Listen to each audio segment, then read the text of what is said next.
Hello and welcome to the Service-Based Business Society podcast. I am your host, Tiffany-Ann Bottcher. On our weekly episodes, we will dig into everything you need to know about scaling your service-based business without losing sleep. With my experience in creating over 7 figures per month and a passion for marketing, finance, and automation, this show will provide tangible tips and techniques for scaling your business. Let's get started. Hello, everyone, and welcome back to another episode. Today, we are talking about the cost of free. And you might be thinking, there is no cost of free. It's free. But when it comes to business decisions, free is very rarely free. It's the free trial that leads to the more expensive subscription. It's the inexpensive tool that needs the upgrade in order to actually have the functionality you need.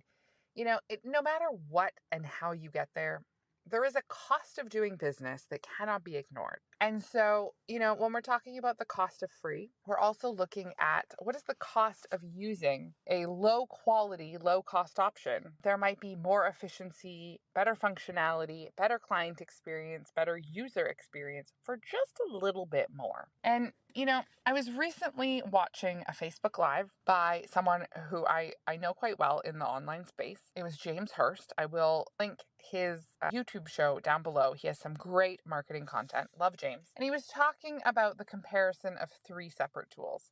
And he was talking about Zapier, Make, which used to be known as Integromat, and Pabbly.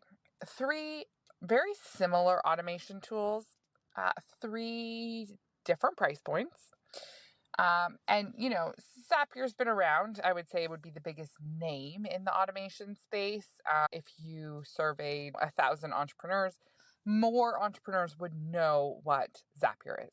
Zaps, it's kind of like the Kleenex of the tissue world.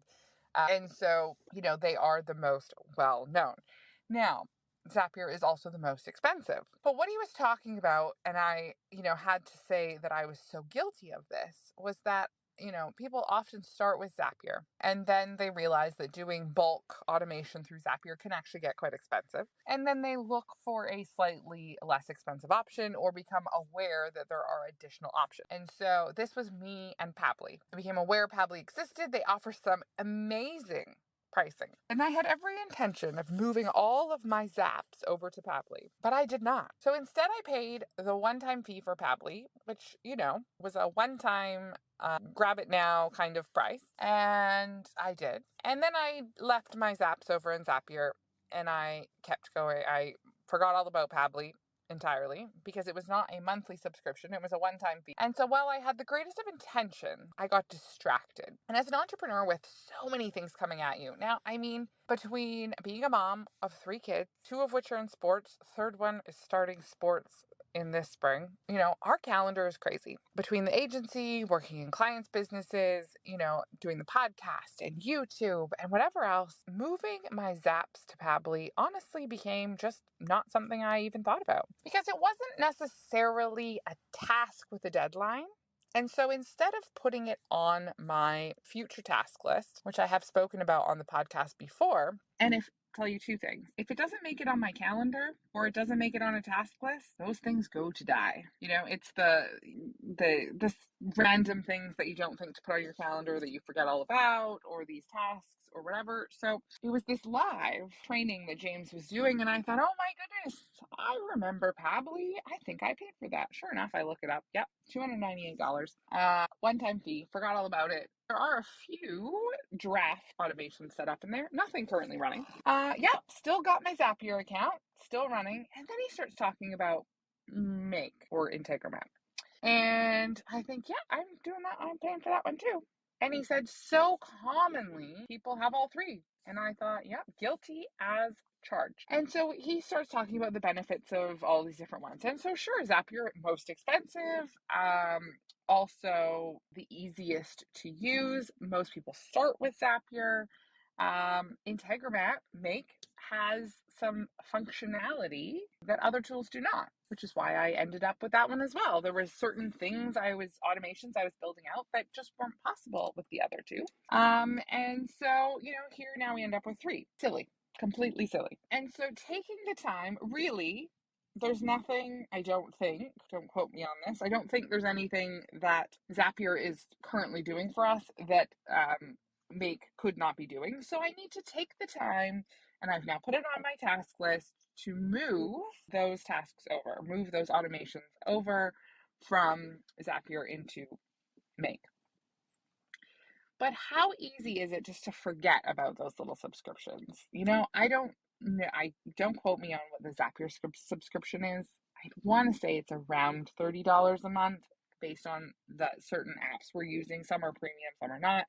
And volume. I know that the Integromat/Make subscription is around $10 a month. Not that the pricing is completely relevant, but what I'm saying is, any time that we can optimize our operations, we're adding money back into our pocket. So, let's call it $30 is really going directly, by canceling that, it goes directly to the bottom line and increases profit. And so we say, well, what happened here? The cost of looking for that less expensive option, the cost of going from Zapier over to Pabbly and then inevitably Make. Well, now we've run all three. So any potential savings that was from the Zapier to Pabbly is being completely lost because we've run both systems. So instead of, yes, had we just taken everything and swapped it over all in one go, would we have saved some money?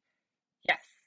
But now that we've paid for 3 different automation tools for the last 7, 8, 9 months, savings non-existent. And so, that's where we really have to decide and weigh out these decisions. When we're optimizing and we're looking at the cost savings, it's the same thing when you're running, whether it's 2 CRM systems, 2 website providers, whatever. If you are doing an ROI, a return on investment calculation for making the switch, you really need to factor in how long will the systems run side by side? How many months will you have to pay for a system before you get it off the ground and up and running? One of the things, going years back, ClickFunnels, so often I would see, I think ClickFunnels at that time, price is irrelevant, but, people would pay for ClickFunnels for 6, 8 months before they would actually start selling. You start with your foot in the hole. And so oftentimes, not only do we need to be optimizing for cost, but we also need to be optimizing for transitional speed. What is it going to take to switch those over? We need to remember to close down the things we're not using. All the time, you will see that someone wants to keep, especially for anything that retains data, whether that be a CRM system, website, yada, yada. They've recreated their website. They started on a web platform like Wix, and now they're going to upgrade to something else. We see this upgrade all the time because people are looking for, better functionality, more mobile speed, all of these different things that they can't get from somewhere like Wix.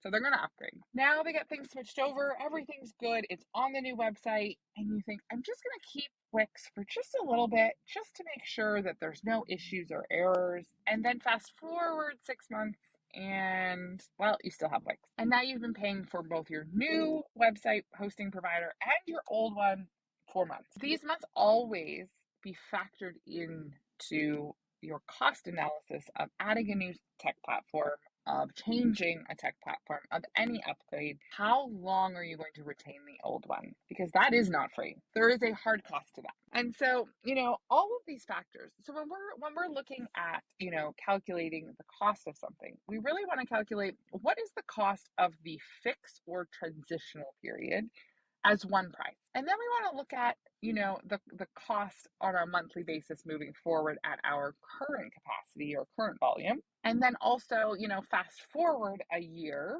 and think, well, what would our volume be at that time based on current growth and whatnot? So these are all things that you need to be considering when you're looking at making a change. So if I go back to where, we started with Zapier, and I did not take the time to move those Zaps over to Pabbly. Didn't work. Didn't happen. So now we've paid for both of those platforms. And then in the end, Make is our new automation tool of choice because it has a greater functionality. Make is also the hardest to use from a user interface. If you're not tech savvy, I would not recommend using Make. It can be very difficult. I would say that, if there are developers who are working on combining apps and whatnot, they use Make. It's definitely less user friendly. It's also the least expensive option on a per transactional basis, blah, blah, blah. So, all of these things play into every business decision. But the speed in which you can make decisions, the speed in which you can transition between tools is essential. And I think that, oftentimes when we don't come from a place of confidence in our decisions, we come at them slowly. We drag them out. And in the end, we inevitably either miss opportunities or lose out on potential benefit because it took us too long to get there. It comes back to that. You say, well, I have this offer and I'm offering, 10 black widgets for $1,000. And someone goes, I don't know if it's worth it. I don't know if it's worth it. And then they say, oh, last call for the 10 widgets at $1,000. You think, And then you go, you shop around and you're like, oh, well, the next person is selling those same 10 widgets for $1,300. Oh, it's a good deal. I better go back. And you've missed it. No longer available. Now you have to pay $1,300. Your cost of inaction in that example cost you $300. You must be able to make decisive decisions as a business owner. And that decisiveness comes from a place of confidence. And how do we get to that place of confidence? Well, that comes from data-driven decisions. Heard about me talking on the podcast? I wrote an entire book on data-driven decisions because it is so essential to coming at a place of decisiveness and confidence. I was speaking to someone actually on a sales call this week, and they said, I've been in business for 17 years, and I really have made all of my decisions based on my intuition. Incredible. 17 years of successful business based on intuition is incredible. And I said, we don't want to take that away. We don't want to take away that intuition. Obviously, you've done a fabulous job. But now it's time to scale the business and she has some decisions to make and she does not have the data that she needs to make them. And there's no intuition that's going to help her lead through these decisions that she needs to make. Because some decisions are simply just not intuitive decisions as your business scales. So she says, this was never a focus for the last 17 years, but suddenly I'm realizing that I really need to make this happen. I really need to sort out some of these decisions and I don't have the information I need to make them. And so, we want to still be using our intuition, but we want it to be backed by data. I think I want to do option A. I think it's better than option B. Okay, well, let's check the data.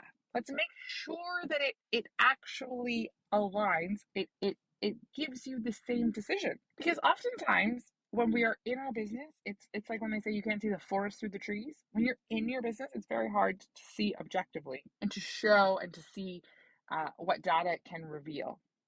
They say numbers don't lie. Numbers don't lie, but they also don't often tell the entire story. And that is why I truly feel that data-backed intuitive decision-making, let's combine the two, creates power. It creates confidence. It creates this business strength and scalability that is second to none. So this is why, I wrote the data-driven method. You can download your free copy at datadrivenmethod.io.